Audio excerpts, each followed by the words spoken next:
बिस्मिल्लाहिर्रहमानिर्रहीम। स्टूडेंट, आज का जो हमारा टॉपिक है ऑलरेडी हमने बीएससी लेवल और एफएससी लेवल के लिए डिस्कस कर चुके हैं।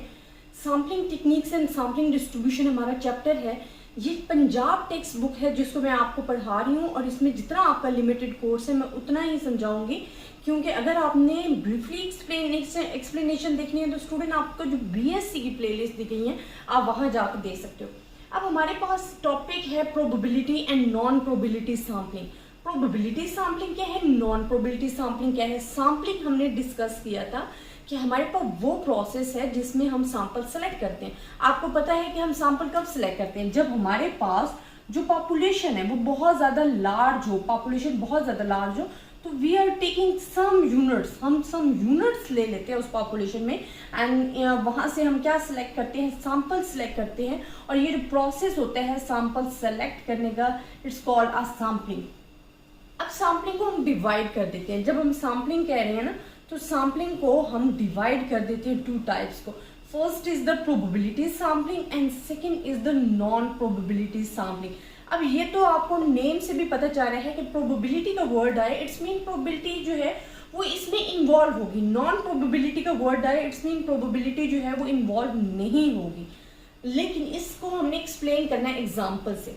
अब स्टूडेंट, प्रोबेबिलिटी क्या है? प्रोबेबिलिटी होता है कि जब आपके पास कोई भी एक्सपेरिमेंट हो रहा है उसका each and every unit has a specified probability, that is called the probability sampling. कि हमारे पास जो यूनिट्स गिवन हो, जो हम एक्सपेरिमेंट कर रहे हो, उसमें ईच एंड एवरी यूनिट की एक स्पेसिफिक प्रोबेबिलिटी। इसकी मैं आपको एक एग्जांपल दे देती हूँ। जब आप कॉइन को टॉस करते हो तो कॉइन टॉस करने से आपके पास टू आउटकम्स आती हैं, या हेड आता है या टेल आता है। अब स्टूडेंट, आपको पता है कि जब हम कॉइन को टॉस करते हैं, या आप बेसिक पढ़ते आ रहे हो कि जो हमारे पास हेड एंड टेल की जो प्रोबेबिलिटी होती है वो आपके पास क्या होती है, 1/2। अब 1/2 का क्या मतलब है कि टोटल पॉपुलेशन हमारे पास 2 है, हेड आएगा या टेल आएगा, there are the 2 possible chances हैं और इसके अलावा कुछ भी नहीं आ सकता। बट वो हेड भी आ सकता है और टेल भी आ सकता है, इट्स मीन इसके आने के भी चांसेस 1 है, इसके आने के भी चांसेस 1 है। तो ये हमारे पास एक स्पेसिफाइड प्रोबेबिलिटी रखता है कॉइन में। इसी तरह अगर हम बात करें, सेकंड एग्जांपल लें, डाई आप थ्रो करते हो तो you have the total 6 possible points. हमारे पास क्या है, या 1 आ सकती है, या 2 आ सकता है, 3 आ सकता है, 4 आ सकता है, 5 आ सकता है, 6 आ सकता है। But each and every unit has a specified probability. ये जो ईच एंड एवरी यूनिट है इसमें आपके पास हर यूनिट एक स्पेसिफाइड प्रोबेबिलिटी रखता होगा। जिस तरह डाई को हमने थ्रो किया तो इसके आने के चांसेस भी 1/6 है, इट्स मीन टोटल पॉपुलेशन है, एंड 1 के आने के चांसेस 1 टाइम है, 1 आ सकता है। इसी तरह 1/6 है, 1/6 है, 1/6 है, 1/6 है एंड 1/6 है। इट्स मीन कि आपके पास each and every unit has a specified probability.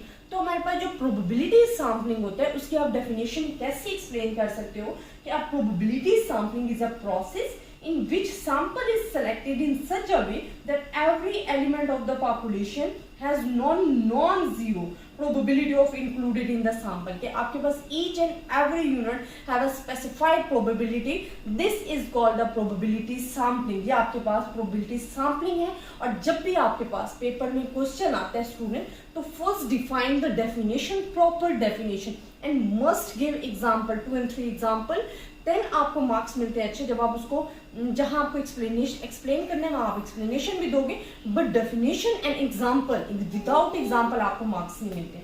इसी तरह नॉन प्रोबेबिलिटी सैम्पलिंग क्या है स्टूडेंट? जब नॉन प्रोबेबिलिटी सैम्पलिंग आ जाते हैं तो सिंपली हम कहते हैं जिसमें प्रोबेबिलिटी इन्वॉल्व नहीं है, बट वो ऐसे कौन से चांसेस हैं, कौन से ऐसा मेथड है जिसमें प्रोबेबिलिटी इन्वॉल्व नहीं होती। देखिए स्टूडेंट, हमारे पास एक मेथड आ जाता है पर्सनल जजमेंट। पर्सनल जजमेंट का जब हमारे पास आता है तो इट्स मीन आपके पास प्रोबेबिलिटी जो है वो इन्वॉल्व नहीं होती।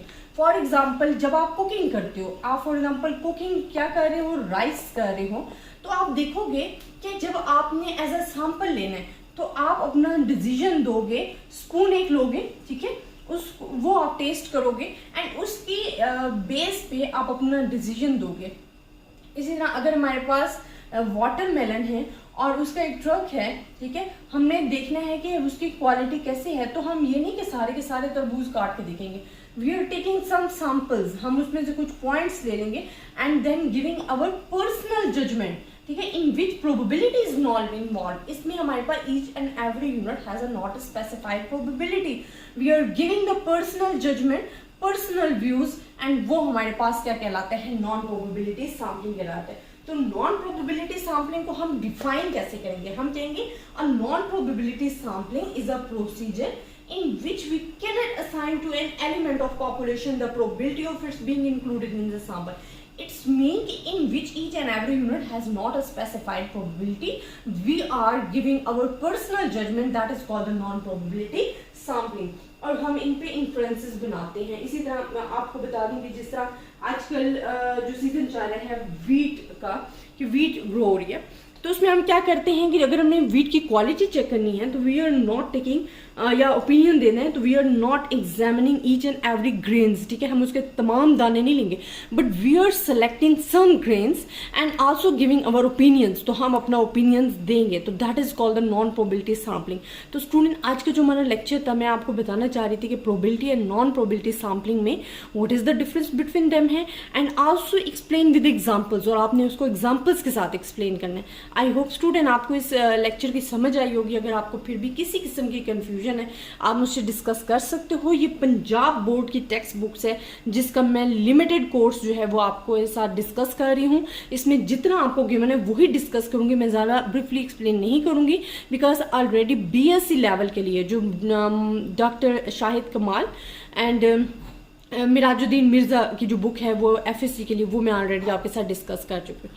अपनी दुआओं में याद रखिएगा। अल्लाह हाफिज़।